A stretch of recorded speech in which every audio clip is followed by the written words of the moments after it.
Doctor Baba Saheb Ambedkar open university.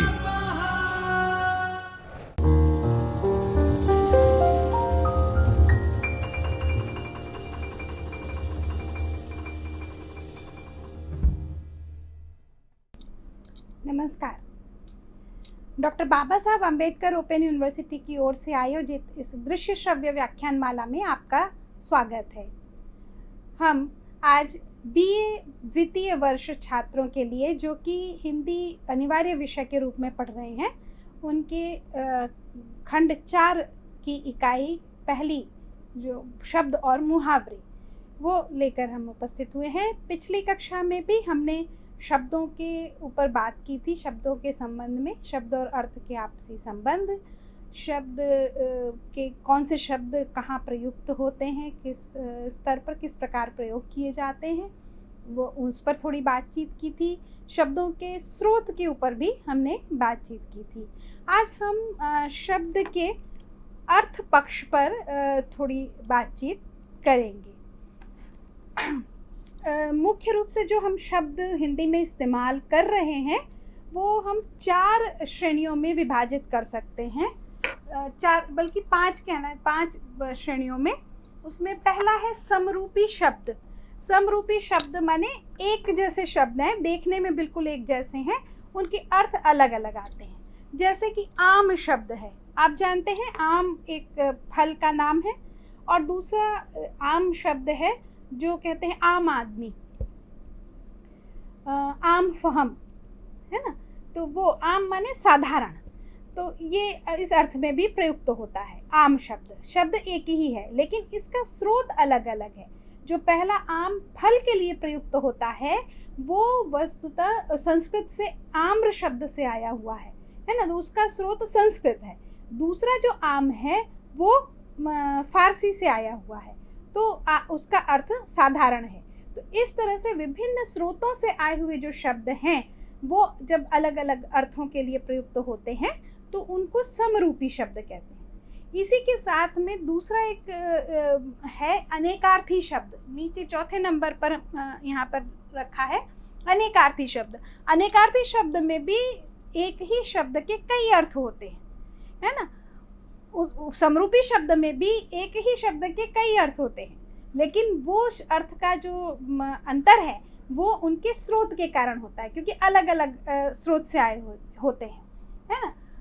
इसमें जो समरूपी शब्द में दूसरा शब्द हमने रखा है बरस। बरस जो है एक तो वर्ष का तद्भव रूप है। तद्भव रूप की हमने चर्चा की थी आप पिछली कक्षा में, तत्सम शब्द और तद्भव शब्द। तो तद्भव वर्ष संस्कृत शब्द है, उसमें थोड़ा सा ध्वनि परिवर्तन हुआ है और बरस शब्द बना है उसी अर्थ में, साल के अर्थ में, है ना।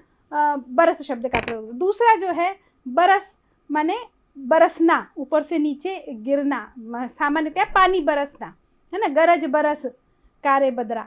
तो इस तरह से बरस शब्द का प्रयोग जो है बरसने के अर्थ में, पानी बरसने के अर्थ में, वर्षा होने के अर्थ में भी किया जाता है। और वहाँ पे भी वो संस्कृत का तद्भव हो सकता है, वर्षा होना, तो वर्षा से बरस हो सकता है बना हो, है।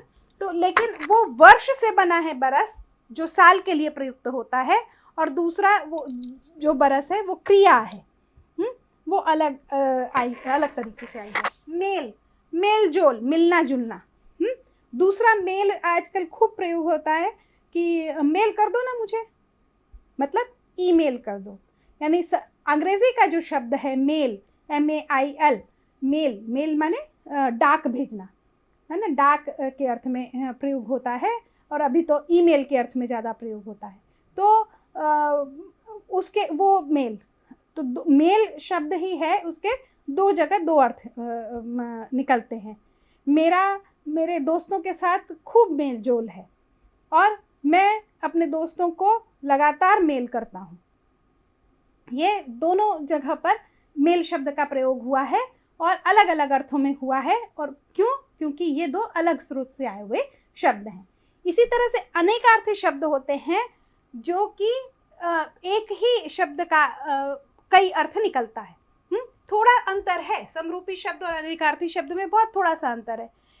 अनेकार्थी शब्द में सामान्यतः स्रोत एक ही है। पर जो है, पर का शायद स्रोत एक ही है और वो पंख के अर्थ में भी प्रयुक्त होता है, परंतु के अर्थ में भी प्रयोग होता है और ऊपर के अर्थ में भी प्रयोग होता है। उड़ गया अचानक लो भूधर, फैला अपार पारद के पर। हाँ, तो यहाँ पंख के अर्थ में पर शब्द का प्रयोग हुआ है। फिर मैं तो बोलती ही जा रही हूँ पर तुम सुनते ही नहीं, है ना। तो यहाँ पर जो है परंतु के अर्थ पर में प्रयोग हुआ है। और मेज पर किताब रखी है, ले लो, तो ये ऊपर, मेज के ऊपर के अर्थ में पर का प्रयोग हुआ है। तो ये पर यहाँ पर अनेकार्थी हुआ।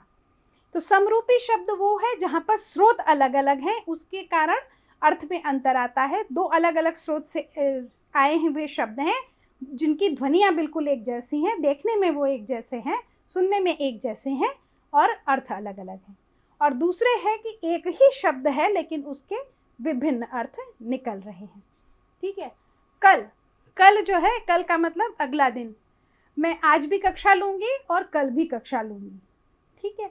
तो ये कल माने आने वाले दिन के लिए कल का, पिछले दिन के लिए भी कल शब्द का प्रयोग होता है हिंदी में। फिर मशीन के लिए भी कल शब्द का प्रयोग होता है। भारतेंदु के समय ये शब्द खूब चलता था, कल, है ना। आज भी चलता है, कल पुर्जे, है ना। कल पुर्जे जब कहते हैं तो मशीन के जो नट बोल्ट हैं उनके उससे मतलब होता है। और भारतेंदु के समय में उनके एक मित्र थे और वहाँ पर भारतेंदु वाराणसी के थे, वहाँ पर राजघाट का पुल बन रहा था, जो कि एक आश्चर्य की बात थी बनारस वासियों के लिए, क्योंकि बड़ी बड़ी मशीनें आकर के और क्रेन वगैरह उस समय जो भी प्रयुक्त होती थी उस तरह की, तो वो वहाँ पर पहली बार प्रयोग हो रही थी और बनारस वासियों के लिए आश्चर्य का विषय था, जाते थे देखने के लिए। तो भारतेंदु के एक मित्र गए, देख करके आए और कह रहे हैं कि कल गए, आज गए कल देखने और आज ही लौटे फिर।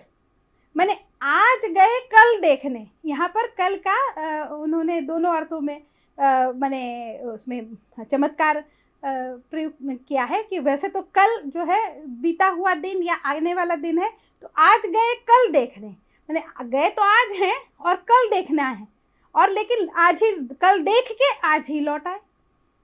तो देखना तो कल था लेकिन आज ही लौट आए। तो ये अर्थ चमत्कार प्रयोग किया। और यहाँ पर वस्तुतः कल जो है मशीन के लिए, जो मशीनें बड़ी बड़ी लगी हुई थी उसके लिए, कि आज कल देखने गए वहाँ राजघाट के पुल पर जो बड़ी बड़ी मशीनें आई हैं वो देखने गए और देख के आज ही लौट आए।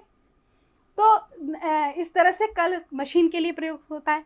फिर चैन शब्द के लिए भी कल का प्रयोग होता है। मुझे किसी भी तरह से कल नहीं पड़ रही है ना, तो ये भी प्रयुक्त होता है। तो इस तरह से ये अनेकार्थी शब्द होते हैं। तो अर्थ में जो शब्दों के अर्थ होते हैं, शब्दों का जब हम प्रयोग करेंगे भाषा में, तो इनको ध्यान रख करके कि हम कहाँ पर कौन सा शब्द प्रयोग करें, वो ध्यान में रख करके और तब करना होता है कि कोई किसी तरह का संप्रेषण में कहीं कोई बाधा ना आए, कोई किसी तरह का संदेह संशय ना उपस्थित हो। फिर पर्यायवाची शब्द होते हैं। पर्यायवाची शब्द आपने अगर अपने स्कूल के समय में हिंदी लेकर के पढ़ाई की होगी तो आपको जरूर पर्यायवाची शब्द पढ़ाए गए होंगे, आपने रटे होंगे, है ना। यहाँ पे कमल का पर्यायवाची थोड़ा सा लिखा है मैंने, नीरज पंकज कमल। अब पर्यायवाची जो शब्द होते हैं वो वस्तुतः कहा जाता है एक ही शब्द के, एक ही अर्थ के लिए विभिन्न शब्द का प्रयोग कर रहे हैं, लेकिन वस्तुतः उनमें थोड़ा थोड़ा सा अंतर होता है अर्थ में। जैसे यहाँ पर जो मैंने लिया, कमल के लिए पंकज शब्द का भी प्रयोग होता है, नीरज शब्द का भी प्रयोग होता है, लेकिन इनमें अंतर है थोड़ा सा। नीरज माने नीर में उत्पन्न हुआ, संस्कृत के शब्द हैं ये, है ना।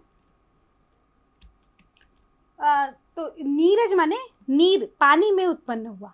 अब पानी जब हम कहते हैं, खासकर नीर जब कहते हैं, तो उससे स्वच्छ जल की ही अनुभूति होती है। तो स्वच्छ जल में उत्पन्न हुआ कमल बड़ी स्वच्छता, पवित्रता का बोध कराता है। फिर पंकज जब कहते हैं, पंक माने होता है कीचड़, और तो पंक कीचड़ में उत्पन्न हुआ। तो अगर किसी ऐसे व्यक्ति के विषय में हम बात कर रहे हैं जो कि बेहद कठिन परिस्थितियों में और बेहद माने जहाँ पर कोई किसी प्रकार की सौंदर्य नहीं, किसी प्रकार की अच्छाई नहीं है, वहाँ से वो अच्छा होकर के निकले, एक माने बड़ा व्यक्तित्व लेकर के वो निकले, कोई बड़ा काम करे। तो उसके लिए यदि हम कर रहे हैं, वहाँ पे पंकज शब्द का प्रयोग हम करेंगे, वहाँ पर नीरज का नहीं करेंगे। जहाँ पर हमें ये द्योतित कराना है कि अपने चारों ओर की गंदगी से निर्लिप्त रह करके अपने को सौंदर्य के साथ प्रस्तुत किया जा रहा है, तो वहाँ पर पंकज शब्द का प्रयोग होगा, वहाँ नीरज शब्द का प्रयोग नहीं होगा। नीरज वहाँ पर होगा जहाँ पर एकदम स्वच्छ, सुंदर, अच्छा, पवित्र वातावरण का बोध कराना हो तो होगा। तो इस तरह से हर जगह जहाँ पर नीरज प्रयुक्त हो सकता है वहाँ पंकज नहीं प्रयुक्त हो सकता है, जहाँ पंकज प्रयुक्त हो सकता है वहाँ नीरज नहीं। तो थोड़ा सा अर्थ छटा में अंतर आता है। एक बहुत ही रोचक उदाहरण मुझे मिला था, व्हाट्सएप के जरिए मिला था, वो इसमें डाला जा सकता है। पैर के लिए बहुत सारे पर्यायवाची हैं, टांग, लात, हाँ, और भी बहुत से, वो उसमें करीब 5-7 पर्यायवाची लिखे हुए थे और सबका प्रयोग अलग अलग होता है ना। जहाँ पर हम टांग अड़ाना है ना, तुम टांग मत अड़ाओ, वहाँ पर ये नहीं कहेंगे कि तुम लात मत अड़ाओ, है ना, या जो है पैर मत अड़ाओ नहीं कहते, है ना। और कदम, मेरे कदम आगे बढ़ गए, मेरे टांग आगे बढ़ गई या मेरी लात आगे बढ़ गई, नहीं, 2 लात देंगे, है ना। तो वहाँ पर 2 पैर देंगे या 2 कदम देंगे या 2 टांग देंगे, ऐसा नहीं कहते। तो मैंने हर है वो इसी बने, ऐसे देखा जाए, लात का आपसे अर्थ पूछा जाए कि लात का क्या अर्थ है, तो पैर, टांग का क्या अर्थ है, तो पैर, कदम का क्या अर्थ है, तो पैर। तो है वो एक ही जैसे शब्द, एक ही अर्थ लगभग देने, पर्यायवाची जैसे लगते हैं, लेकिन सबका प्रयोग अलग अलग होता है। तो पर्यायवाची भी जो शब्द हैं वो वस्तुतः अलग अलग ही होते हैं, लेकिन कई बार होता है कि उनको आपस में अदल बदल करके भी प्रयुक्त कर सकते हैं, या लगभग वो एक ही अर्थ का द्योतन कराते हैं, इसलिए उनको एक साथ रख देते हैं। जैसे सूर्य के लिए दिवाकर, मरीचिमालिनी, मरीचिमाली, फिर और सूर्य इत्यादि इत्यादि बहुत सारे, रवि, बहुत सारे पर्यायवाची हैं सूर्य के, लेकिन हर जगह हर का नहीं प्रयोग कर सकते। जैसे जब हम कहते हैं सूर्यास्त हो गया तो दिवाकर अस्त हो गया नहीं कहते सामान्यतः, है ना। जब डूब गया शब्द का प्रयोग करते हैं तो कहते हैं सूरज डूब गया, तब सूर्य डूब गया भी नहीं कहते हैं, सूरज डूब गया ऐसा कहते हैं। तो जैसा प्रयोग करना है उस तरह के शब्द का चयन हम करते हैं, और उसमें थोड़ा सा अर्थ में भी कई बार अंतर आता है। पर्यायवाची शब्द में ये समझने वाली बात है। फिर जो अगली श्रेणी है शब्दों की, विलोम शब्द। विलोम शब्द माने एक दूसरे के विपरीत अर्थ देने वाले शब्द, छोटा बड़ा, सच्चा झूठा, ऊंचा नीचा, बहुत सामान्य विलोम है। इसमें कई बार विलोम में बच्चों की पुस्तकों में भी, जब बच्चों को छोटी कक्षाओं में पढ़ाया जाता है, तब कई बार जैसे खट्टा मीठा का देते, लेकिन खट्टा मीठा वस्तुतः विलोम नहीं है, क्योंकि खट्टा अलग स्वाद है, मीठा अलग स्वाद है। विलोम उसको कहेंगे जो बिल्कुल विपरीत अर्थ देता हो, है ना। जैसे जो छोटा है वो बड़ा नहीं हो सकता, है ना, एक या तो छोटा होगा या बड़ा होगा।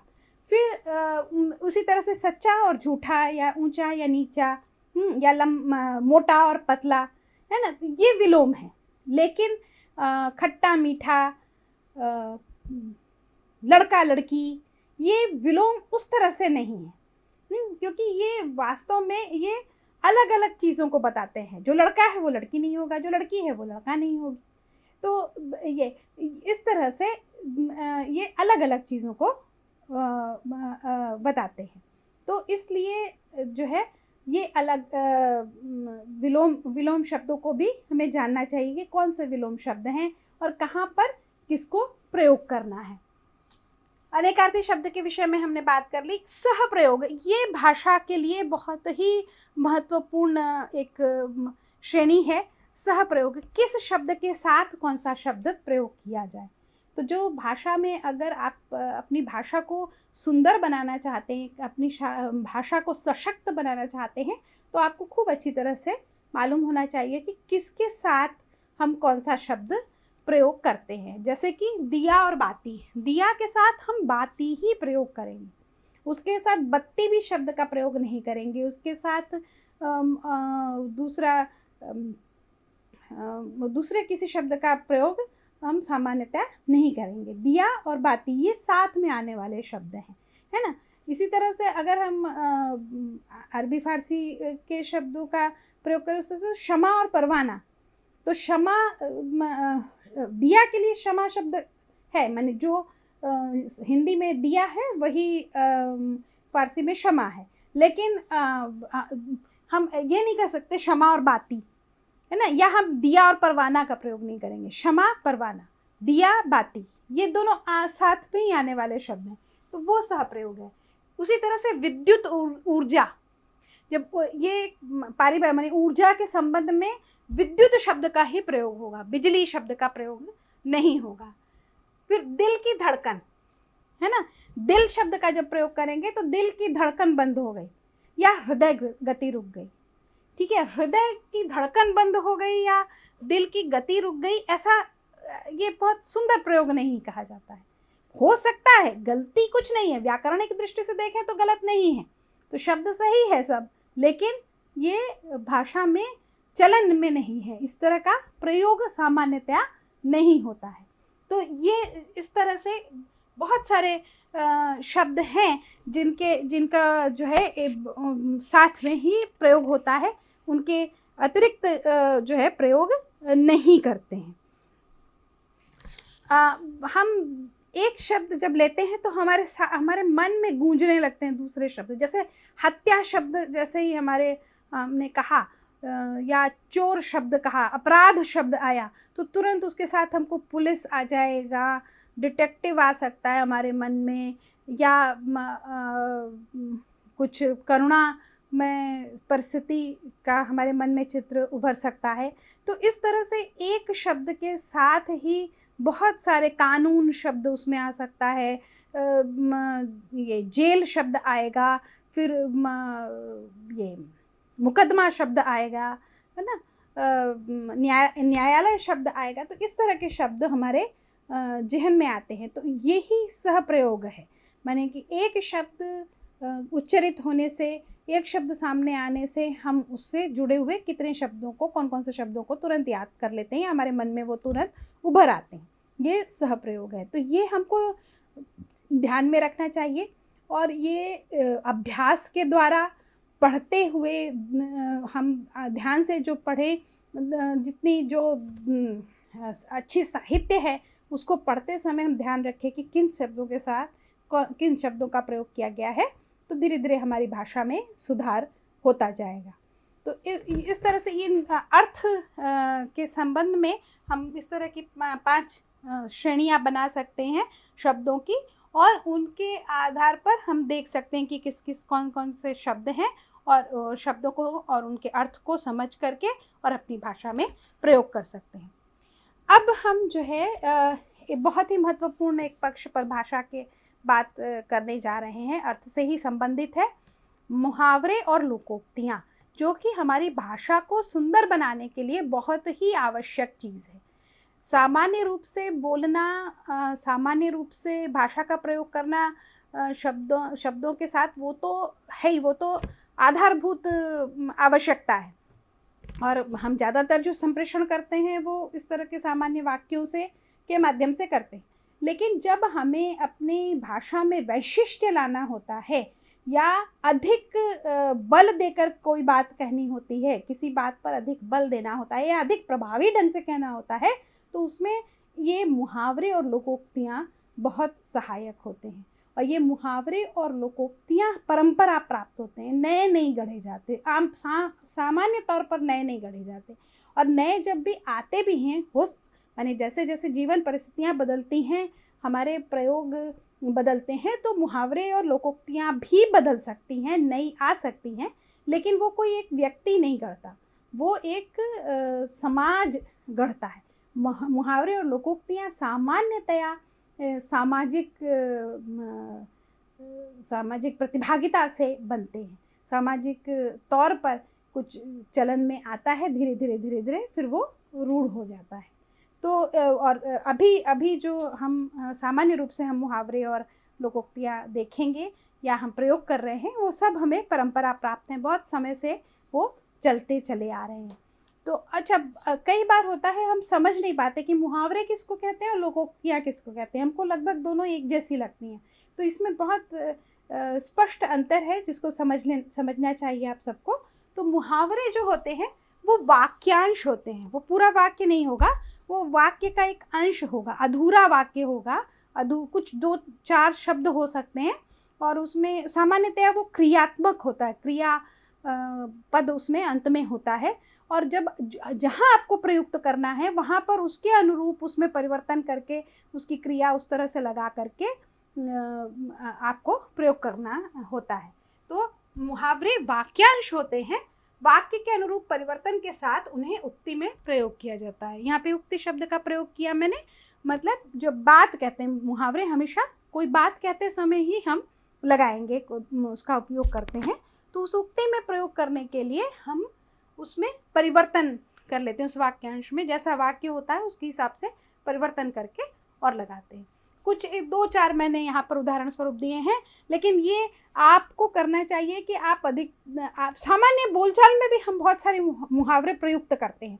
तो आप आप एक तरह से अपना गृह कार्य समझिए, अपना टास्क समझिए कि आप मुहावरे के तरफ ध्यान देंगे। मुहावरे और लोकोक्तियाँ अभी बताती हूँ, तो लोकोक्तियों के तरफ ध्यान देंगे, और जो भी आप पढ़ते हैं, जो भी सुनते हैं, उसमें से अगर आपको मुहावरे और लोकोक्तियाँ मिले तो आप अपनी नोटबुक में उसको नोट करते चले जाइए और देखिए कि कितने मुहावरे और लोकोक्तियाँ आपने एकत्र कर ली। जैसे यहाँ पर है हाथ पांव ठंडे होना। हाथ पांव ठंडे होना मतलब घबराहट होना, है ना। तो भालू को सामने देख करके राम के हाथ पांव ठंडे पड़ गए, है ना, इस तरह से। तो यहाँ पर ठंडे हो गए। तो होना शब्द यहाँ पर जो मुहावरा है वो है हाथ पांव ठंडे होना, और जब हमने प्रयोग किया तो क्या किया, ठंडे हो गए, है ना। ठंडे हो रहे हैं कहीं पे हो सकता है ना। तो इस तरह से जैसा वाक्य होता है उस हिसाब से हम उसमें परिवर्तन करके प्रयोग करते हैं मुहावरे का। आँख लगना माने नींद आ जाना, है ना। बस की ठंडी ठंडी हवा लगते ही उसकी आँख लग गई। तो इस तरह से उसमें आँख लग गई। यहाँ पे लगना जो मूलता है उसमें हमने परिवर्तन किया, आँख लग गई। तो इस तरह से मुहावरे जो हैं वो वाक्यांश होते हैं। कमर कसना, इस बार परीक्षा में प्रथम आने के लिए मैंने कमर कस ली है। माथे पर बल पड़ना, बेटे की नाजायज बातें सुनकर पिता के माथे पर बल पड़ गए, है ना। बेटा कोई नाजायज मांग कर रहा है तो उसको पिता को गुस्सा आया, उसके अब बेटा है उसके ऊपर ज़्यादा गुस्सा नहीं कर सकते तो बल पड़ गए, है ना। और पड़ोसी का झूठा आरोप सुनकर वह लाल पीला हो गया। तो यहाँ पर ये माथे पर बल पड़ना भी गुस्सा आना, लाल पीला होना भी गुस्सा आना, लेकिन माथे पे बल पड़ना जो है वो द्योतक है थोड़ा कम गुस्से का। उसमें माने बहुत तेज गुस्सा नहीं आएगा, थोड़ा गुस्सा आएगा। और जब लाल पीला है तो माने एकदम से बहुत ज़्यादा गुस्सा आ गया तो लाल पीला। तो ये जो अर्थ में थोड़ा सा अंतर है, ये भी हम परंपरा से सीखते हैं, प्रयोग से सीखते हैं। ये कहीं पर भी इसको किसी व्याकरण की पुस्तक में या कहीं पर भी किसी भी जगह पर इसको समझा करके नहीं बताया जाता है। ये हम जब परंपरा से हम दूसरे को प्रयोग करते, अपने बड़े लोगों को प्रयोग करते देखते हैं और फिर उसी के अनुरूप स्वयं भी प्रयोग करते हैं, तो उसमें ये आती है कि माथे पर बल पड़ना मतलब जहाँ कम गुस्से की बात हो तो वहाँ पे हम इसका प्रयोग करेंगे, और जहाँ पे बहुत ज़्यादा गुस्से की बात हो वहाँ पर लाल पीला होना इस मुहावरे का प्रयोग करेंगे। बल्लियों उछलना, बल्ली कहते हैं बांस की बल्ली होती है, तो काफ़ी लंबी लंबी होती है। तो जब बहुत खुशी की बात होती है तो खुशी में आदमी उछलने लगता है। तो बल्लियों उछलना माने बहुत ज़्यादा खुश हो जाना, कि इतने खुश है कि पूरी एक बांस की बल्ली पार कर ली। तो ये इसलिए ये इस मुहावरे का ये अर्थ है। तो ये जो है बल्लियों उछलना, विदेश यात्रा का पत्र आते ही वो बल्लियों उछल पड़ा। बहुत दिनों से वो जाना चाहता था और वो पत्र आ गया उसको, तो वो बहुत बहुत ज़्यादा खुश हो गया। तो ये इस तरह के ये मुहावरे होते हैं। तो मुहावरे वही हैं जो जहाँ पर अंत में सब देखिए सब क्रियाएं आखिरी अंत में हैं और इनमें परिवर्तन होकर के तब मुहावरे कहे जाते हैं। लोकोक्तियाँ अपने आप में पूर्ण वाक्य होती हैं और उक्ति में प्रयोग करते समय उनमें किसी प्रकार की परिवर्तन की आवश्यकता नहीं होती। वो अपने आप में पूरा एक वक्तव्य है। नाच न जाए जाने आंगन टेढ़ा। और कई बार होता है कि कुछ कहने की ज़रूरत नहीं होती। जैसे कोई कुछ भी कह रहा है, कोई मान लीजिए कहा अरे मैंने तो ये काम इसलिए नहीं किया, इसलिए नहीं किया, बहुत सारा रीज़न दे रहा है, तो उसके उत्तर में कुछ नहीं कहना है। बाकी और मैंने लोकोक्तियाँ स्वतंत्र रूप से व्यवहृत हो सकती हैं, स्वतंत्र रूप से प्रयोग की जा सकती है। मुहावरे सामान्यतः आपको उक्ति में ही प्रयोग करना पड़ेगा, है ना। उक्ति है जिसको प्रोक्ति आरंभ में कहा, है ना। तो आपको वो मुहावरे के लिए आपको पूरा वाक्य बनाना पड़ेगा। लेकिन लोकोक्तियाँ अपने आप में कोई दिया जा रहा है रीज़न, आप खाली उसका उत्तर एक ही वाक्य में नाच न जाने आंगन टेढ़ा, मैंने खुद को काम आता नहीं है और दूसरे परिस्थितियों पर दोष दे रहे हैं। तो ये सीधे केवल लोकोक्ति का प्रयोग कर सकते हैं। सूप बोले तो बोले, चलनी भी बोले जिसमें 72 छेद, है ना। सूप आप लोग जानते होंगे कि अनाज फटकारने के लिए एक चीज़ होती है। तो वो ऐसे सीधा सीधा होता है, उसमें छेद नहीं होता है।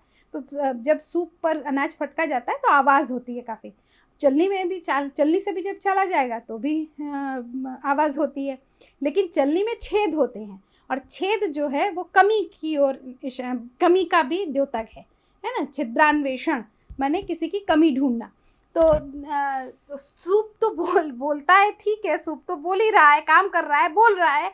चलनी भी बोल रही है जिसमें 72 छेद है, जिसमें खुद ही इतनी सारी कमियां हों। ये लिटरली लेने से ये नहीं बैठेगा, लेकिन ये ऐसे व्यक्ति के लिए कहा जा रहा है जिसमें बहुत सारी कमी है, लेकिन फिर भी वो कहा जा रहा है कि मुझे ये नहीं मिला, मुझे ये नहीं दिया गया, मेरे पास ये नहीं, मुझे ये सुविधा नहीं दी गई, वो सुविधा नहीं दी गई। अरे सूप बोले तो बोले माने जो अपने आप में पूर्ण है, हाँ, फिर वो बोलता है तो ठीक है। लेकिन जो खुद ही पूर्ण, जिसमें खुद ही 10 कमियां हैं, वो अगर कंप्लेन करे तो वो सही नहीं है। तो ये एक लोकोक्ति है। मुहरों की लूट कोयले पर छाप। तो मुहरों की लूट माने जो मूल्यवान वस्तु है उसको रखने की कोई व्यवस्था नहीं, उसको सुरक्षित करने की व्यवस्था नहीं की जा रही है। और कोयले जो मुहर जो है स्वर्ण मुहर हुआ करती थी, पुराने समय में चलती थी। तो सोने को तो लुटाया जा रहा है और कोयले को सहेज कर रखा जा रहा है ना। छाप माने कि उस पर मोहर लगा करके कि एक भी इधर उधर ना हो, वो इसलिए रखा जा रहा है, ये उसका अर्थ है। तो जहाँ पर मूल्यवान वस्तु नष्ट हो रही हो और जो इतने महत्व की या मूल्यवान नहीं है उसको सहेज कर रखा जा रहा हो, वैसी जगह पर इसका प्रयोग किया जा सकता है। दीपक तले अंधेरा। दीपक तले अंधेरा मतलब कि जहाँ पर सारी सुविधाएं उपलब्ध हैं और उसके बावजूद भी काम नहीं हो रहा है, तो वहाँ पर इस तरह के इस लोकोक्ति का प्रयोग होता है। फिर हाथ कंगन को आरसी। क्या आरसी का मतलब है दर्पण, है ना। तो हम सामान्यतः जो गहने पहनते हैं, महिलाएं जो गहने पहनती हैं, कान इत्यादि में अगर कर्णफूल पहनेंगे या हार पहनेंगे, है ना, तो उसके लिए हमें दर्पण देखना पड़ता है। लेकिन कंगन पहन करके दर्पण नहीं देखना पड़ता है, वो सीधे दिखाई पड़ती है। तो हाथ कंगन को आरसी क्या मतलब, जो सामने जो प्रत्यक्ष है उसके लिए किसी माध्यम की क्या आवश्यकता है। जो सच है, जो सही चीज़ें हैं वो सामने ही हैं, तो हमको उसको किसी के जरिए देखने की ज़रूरत नहीं है। तो ऐसी जगह पर ये हाथ कंगन को आरसी। क्या आम के आम गुठलियों के दाम। माने जो मुख्य जो हमको करना है, आम के तो पैसे मिल ही रहे हैं, आम तो बेचते ही हैं, लेकिन यहाँ पर जिस जो है उसमें गुठलियों के भी पैसे मिल रहे, माने जो उसके साथ की बेकार चीज़ है उसके लिए भी हमें कोई मूल्य मिल रहा है या हमको उसका भी लाभ प्राप्त हो रहा है। तो जो मुख्य चीज़ है वो तो लाभप्रद है ही, उसके आनुषंगिक जो चीज़ है उसके साथ लगी हुई जो उतनी महत्वपूर्ण चीज़ नहीं है वो भी हमको लाभ कर रही है, तो वहाँ पर ये लोकोक्ति। तो इस तरह की लोकोक्तियों का जब प्रयोग हम करते हैं तो हम अधिक अपनी भाषा को सुंदर बना लेते हैं। और जैसा कि मैंने कहा कि बहुत कहने की ज़रूरत नहीं होती है, ये एक तरह से ये लोकोक्तियाँ जो हैं वो गागर में सागर होती हैं।